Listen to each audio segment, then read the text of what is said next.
Salut à tous. Aujourd'hui, un Asus, c'est un ordinateur que j'ai vendu il y a probablement un an. Et il a un petit souci que je n'aime pas trop. C'est un souci aléatoire. Ça craint. Alors le client, il m'a dit, par moment, ça fait 2 semaines qu'il affiche écran noir. Le son, il y est, le son de démarrage, mais rien à l'écran. Et puis je lui ai même pas demandé s'il arrivait à distinguer quelque chose pour essayer de savoir si c'était un problème de rétroéclairage. C'est pas son métier, c'est pas à lui de me donner des réponses, c'est à moi de les découvrir, les réponses. Voilà. Tout d'abord, on va voir, ça m'étonnerait que ce soit un problème de Hall sensor ou alors lead sensor. Lead, c'est ça en anglais. C'est un petit composant qui se trouve aux côtés de l'ordinateur et aux côtés de l'écran, il y a un aimant qui vient se poser dessus et du coup, c'est ainsi que le Super IO, il sait que l'écran est fermé, du coup, il coupe tout. Voilà. Pour essayer de découvrir où peut se trouver ce Hall sensor, très facile. On prend un tournevis, on balade, hop, voilà, ça colle. J'ai un aimant à cet endroit-là. Ce qui veut dire que là, je prends un autre aimant, l'écran il est ouvert, je vais loguer dans Windows. Là, il y a l'écran qui fonctionne. Je vais venir avec mon aimant posé juste là. L'écran il vient de se couper. Mais dans ce cas-là, j'ai beau appuyer sur le bouton démarrer, il n'y a rien qui se passe. Le Super IO, il ignore le bouton. Là, je ne suis pas très bien placé. Ou alors, on vient tout simplement de trouver la panne. Attends voir. Voilà, l'ordi, il est en veille. Je viens, j'appuie sur le bouton, rien ne se passe. Le Super IO, il ignore dans ce cas-là le bouton démarrer. Pourquoi? Parce que l'écran, pour lui, l'écran est fermé. Et quand l'écran il est fermé, on n'est pas censé pouvoir appuyer sur le bouton démarrer. J'appuie sur n'importe quelle touche, rien. Le pad, rien. La souris, par contre, non plus. La souris non plus réagit pas. Il n'y a rien qui réagit. Parce que pour lui, l'écran il est fermé. Je veux bien que ce soit le Hall sensor, mais le client m'a dit que l'ordinateur, parfois, donc depuis qu'il fait les siens, il démarre, mais rien du tout à l'affichage. Or, avec le Hall sensor enclenché, on ne devrait pas être capable de démarrer l'ordinateur. Donc, ce qui pourrait probablement mettre le Hall sensor hors de cause. On peut essayer. J'enlève mon aimant. L'ordi se met en route parce que pour lui, ça veut dire j'ai ouvert l'écran. Je vais éteindre l'ordinateur.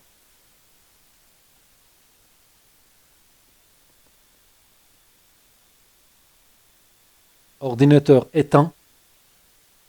Voilà.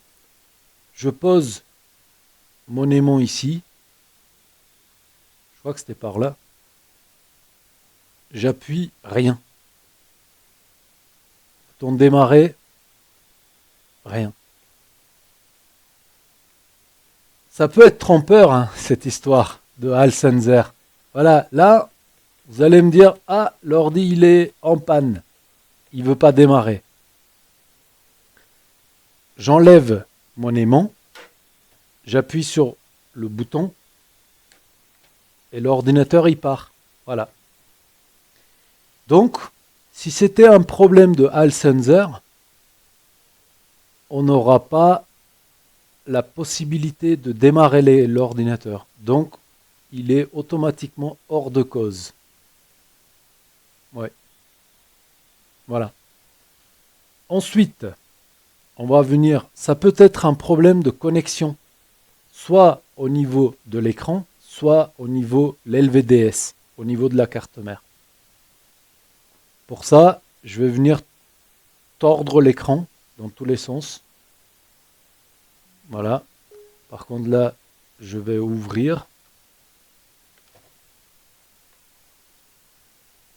J'ouvre, je ferme, j'ouvre, je ferme. Rien. L'écran ne scintille pas, rien ne se passe.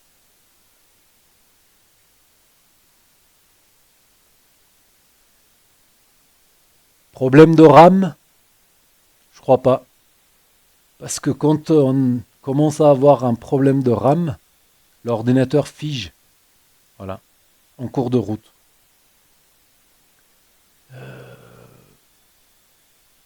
Pas que l'écran, hein. L'ordinateur complet, il fige, on est obligé de couper d'urgence. Processeur, non plus.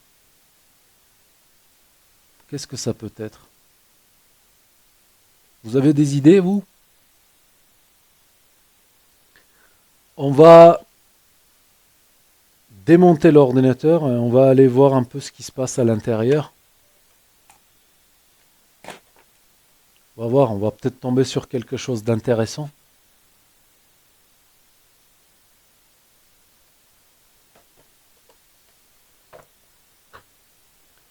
Allez, c'est parti.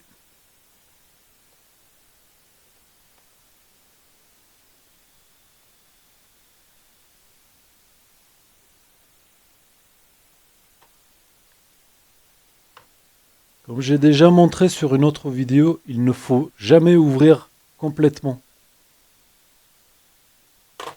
Le bretzel, je crois que ça s'appelle, ce que je suis en train d'enlever là. Le repose-poignet, je crois. Ou palmer rest, je crois. Un truc comme ça. Donc, on déclipse tout. On écarte légèrement à gauche. C'est les Asus qui sont faits comme ça. Là, j'ai de quoi écarter le palmarès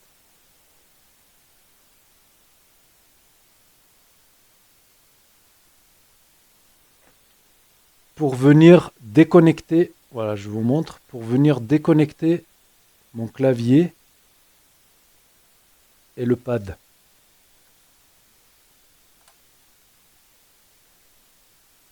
Nous y sommes. Non. Ok.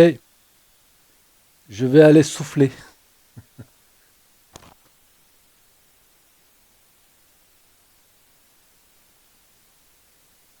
Problème de surchauffe. Est-ce que ça peut couper l'image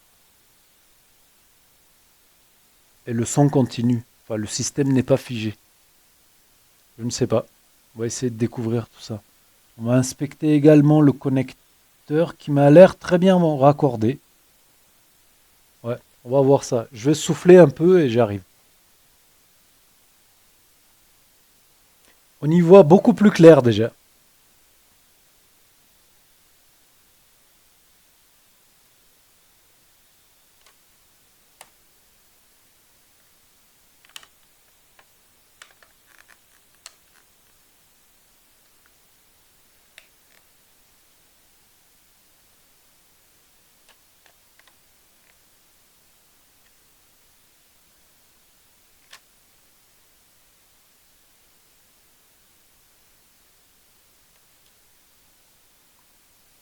Du plastique, parce que la batterie est toujours raccordée.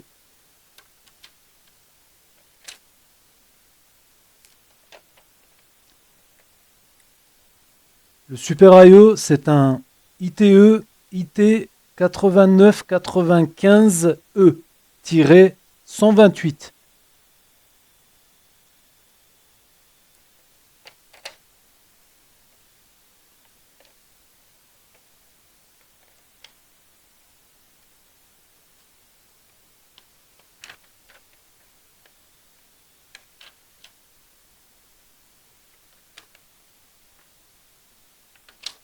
On va aller sous le microscope.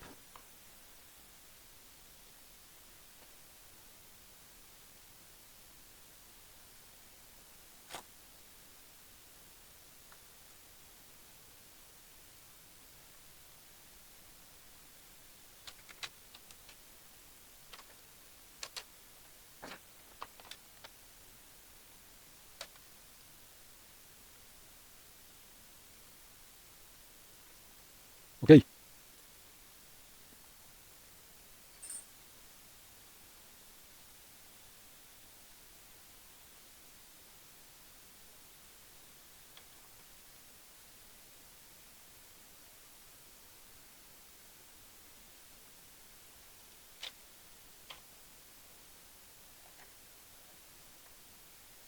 Microscope.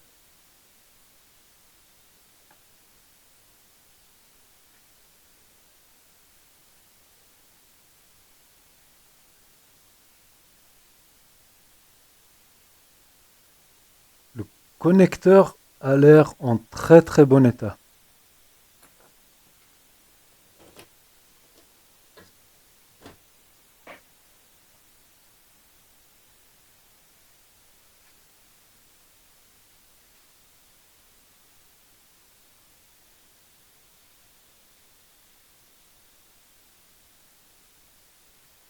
Alors, comme nous avons vu sur une vidéo de rétroéclairage, je crois qu'elle s'appelait la vidéo, nous avons 4 pins ensemble ici et 4 pins ensemble ici. On a un circuit qui est le 19, qui est le circuit principal, et l'autre c'est le 3,3, c'est le LCD VCC. Donc on peut vérifier quel circuit correspond à quoi. On vient avec le multimètre, je vous dirai, parce qu'il n'est pas sur l'écran. Je vais venir ici. J'ai 11,66 volts, qui est actuellement le voltage de la batterie, qui est actuellement le circuit principal de la carte. Et là, nous avons le 3,3, qui n'y sera pas forcément, parce que l'ordinateur, il n'est pas démarré. Donc là, c'est le 19. Ça ne nous avance pas des masses. Alors, nous avons la RAM de cet ordinateur qui est soudée. Je viens de remettre la vis que j'ai enlevée tout à l'heure. Parce qu'il y a le plastique qui était coincé sous cette partie métallique. Nous avons la RAM de ce PC qui est soudée. Il me semble que de l'autre côté, il doit y avoir un slot où j'ai dû mettre... parce qu'il a 8 Go. Donc 4 Go plus 4 Go, ça fera 8. Et là, nous avons 2 puces RAM aussi, mais c'est la VRAM. Je me suis posé la question, est-ce que le problème ne viendrait pas de ces VRAM? Ça m'étonnerait. Parce que la VRAM se met en route quand on a besoin de beaucoup de calculs graphiques. Puisque la VRAM, elle fait partie de la carte vidéo dédiée.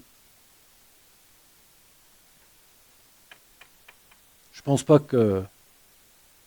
J'ai vraiment pas l'impression qu'il y a un souci au niveau de la carte. On va vérifier, on va démonter l'écran. Et on va vérifier. Ouais, on va faire ça. Je vais juste remettre le couvercle, le repose-poignet. Support clavier, palmarès, plastique.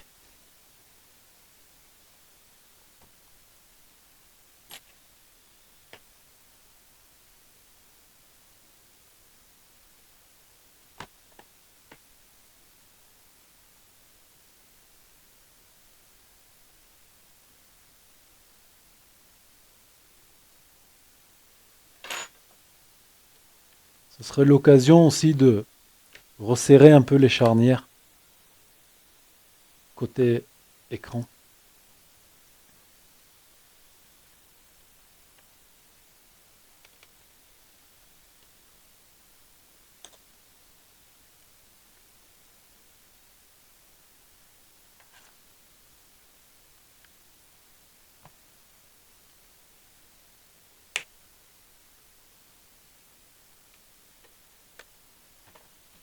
J'arrive.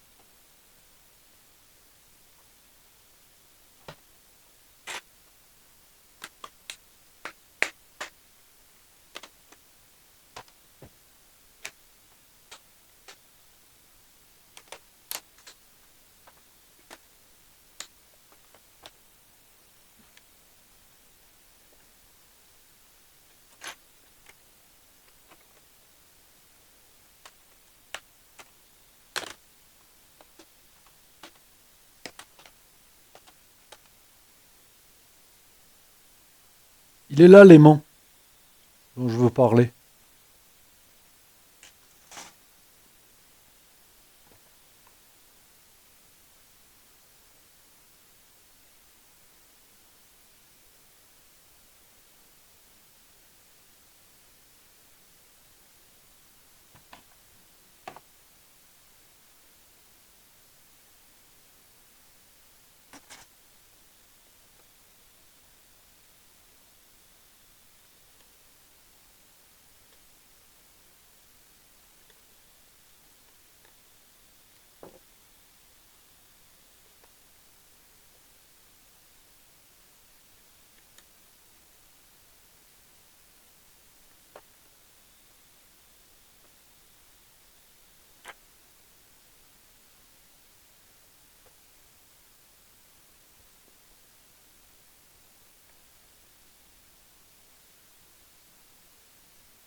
J'ai pas l'impression que ce soit le connecteur.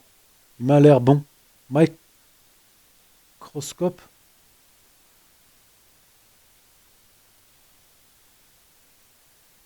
Je vais venir bouger le câble. La batterie est toujours raccordée.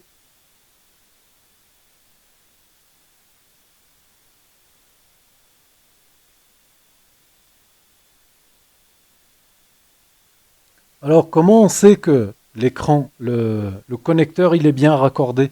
Là, vous avez des points. Là, ce point fait partie du connecteur de ce côté-là. Là aussi. Donc, c'est ainsi qu'on sait que le connecteur est bien raccordé.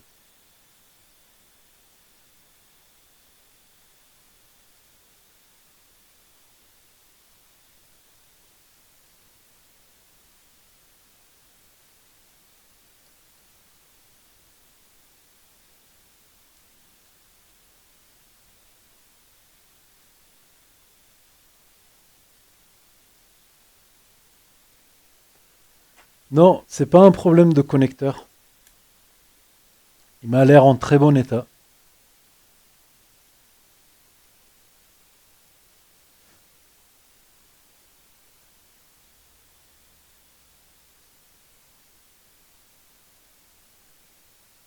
Je n'ai pas la réponse.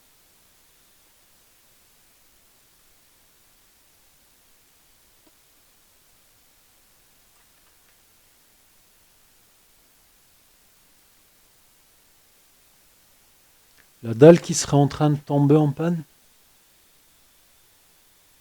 L'idéal, ce serait de provoquer la panne, que je puisse voir un petit peu ce qui se passe. Mais c'est tellement aléatoire que peut-être faire travailler l'ordi. Ouais. Je crois que je vais mettre une vidéo en 4K pour stresser un peu l'ordi, pour voir un peu si il me fait le problème. Voilà. Je vous dis merci d'avoir regardé. S'il y a du nouveau concernant ce PC, je vous en ferai part. Sinon, je vous dis à bientôt. Si vous avez aimé, mettez un like et abonnez-vous. À bientôt sur d'autres vidéos. Ciao.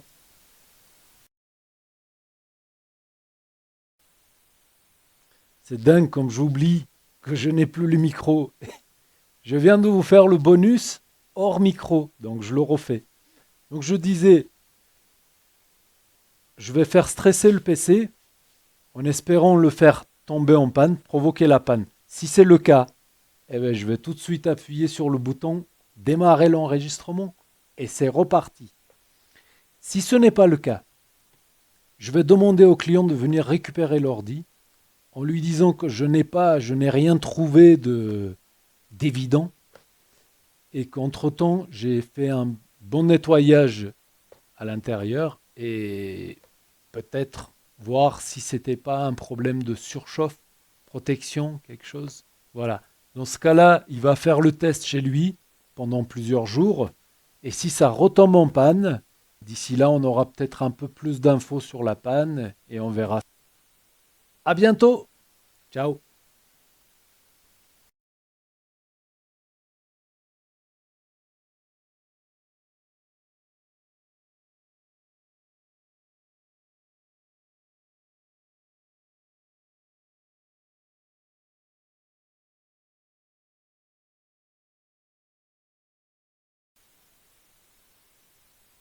Comment?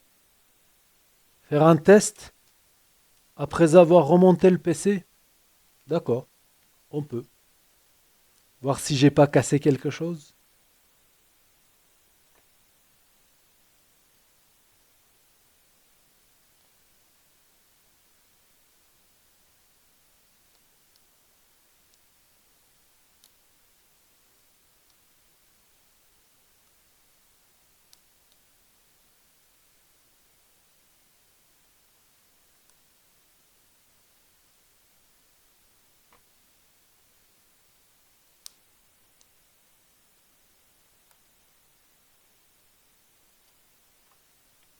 Donc on referme, on décale.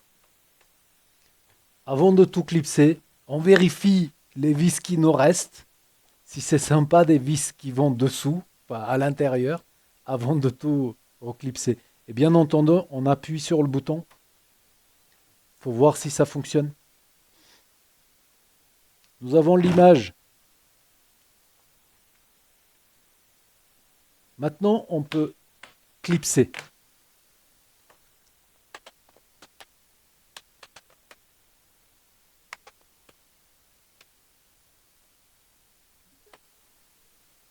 Voilà, l'ordi fonctionne très bien. Nous avons l'image. Fin de ce bonus. Mais est-ce que c'était le dernier?